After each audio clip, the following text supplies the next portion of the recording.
What's up, everybody? Welcome back. And I am here with the legendary Sam Polk, Sam Blunt Force Trauma Polk, who is returning to the cage. And if I'm not mistaken, the last time we saw Sam jump into the cage was back in December 14th of 2024 against Leo in a legendary fight. I remember Justin went in there and interviewed you, and he's like, man, you guys were so tough. I think they could have run you over with the truck and you still would have kept going. That was that might have been the craziest fight, or one of the craziest fights I've ever seen, period. It was insane, that bare knuckle boxing match. But you are returning, you are coming back, and yeah, it's been too long. So we cannot wait. Let me ask you real quick, because it's been about a year and a half. Were you trying to come back sooner, or was this roughly your plan all along?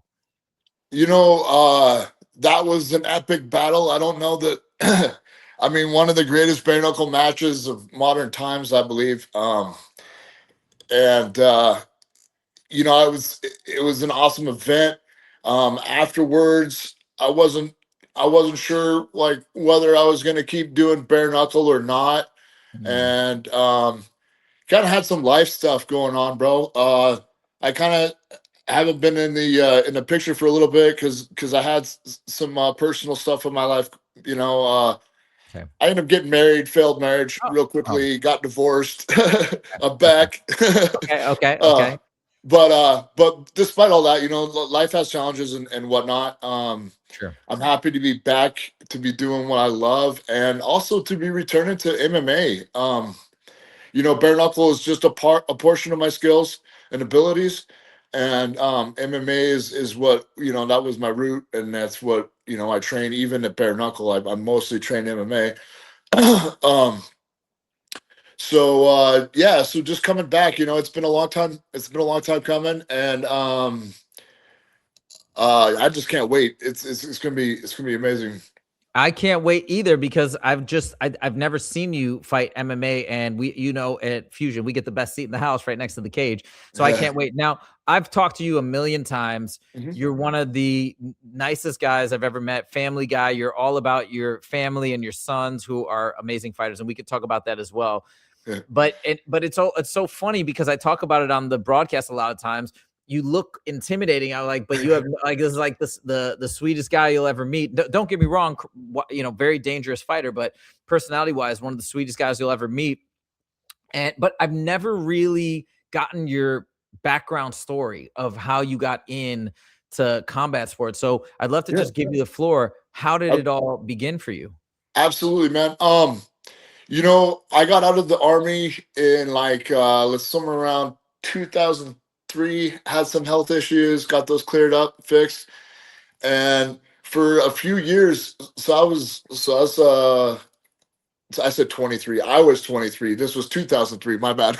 No, you said 2003, I think. Okay, yeah. Well, anyways, I was 23, um and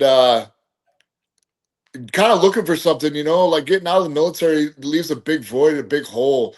And I kind of just like drinking a lot and fighting, like the bars, just kind of misplaced, kind of needed some direction in my life. I had my son, my oldest, and we'll get into that, but he was born right around that time. And I went down to the gym. My buddy tried to get me for a couple years right after the army to come down to the gym.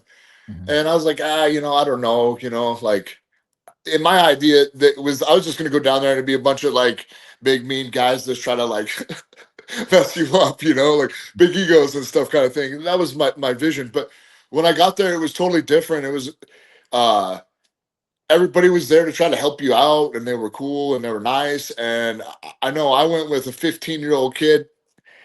He was a blue belt and a wrestler, but I mean, he tapped me out probably like 5 times, and I'm 25 years old at this time, and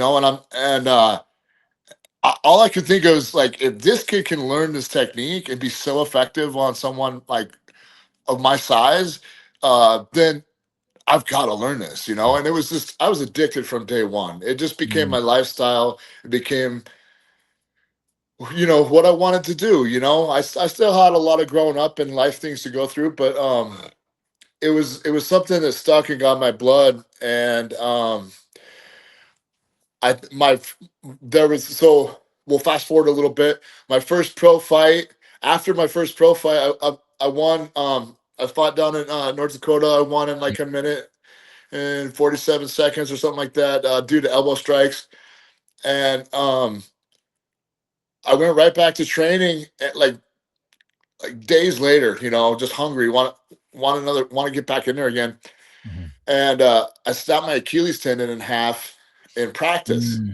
Okay. And I don't know if you guys are familiar with that injury, but it is absolutely horrible. Very painful, very long recovery. Tendon does not heal quickly because there's not a lot of blood flow, especially lower extremity. Um, that kind of spun my life into I really started to struggle. I struggled with the recovery. I struggled with all the drugs they gave me. Um, you know, failed relationships and this and that. It's just like one thing after another, um, and that led to me struggling with drug addiction for a couple years of my life. Okay. And you know, 2 years of that, and I wanted out. I wanted to return to life, but when some about like hard drugs is it's a lot harder to return to life. Even once you kick the habits, it's a lot harder to return to life, at least in the way that you knew it before. Mhm. So it took me a good 10 years before I was back. And then my second pro fight was in Butte, and that was 10 years later. And I returned. It took me a little while, but I returned to what I love, and I learned a lot. Progressed as a human being, and this is me here now. I got a few fights left in me. Maybe a little older for a fighter, but there's still a lot of fight left in me. So I plan on enjoying what time I got.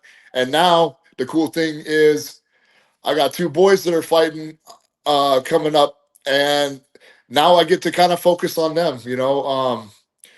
After I play out the rest of my career, it's really gonna all be about the next generation.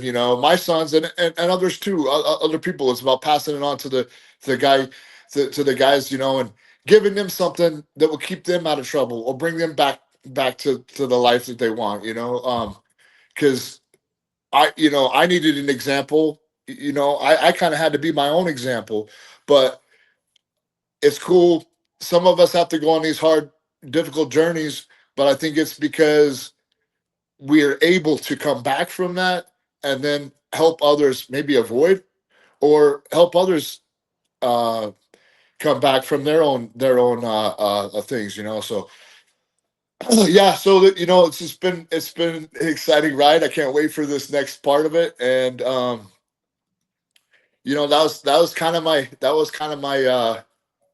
my introduction to the sport, and there was a little brief, a little 10 years of being away from it, and it's been wonderful ever since I came back.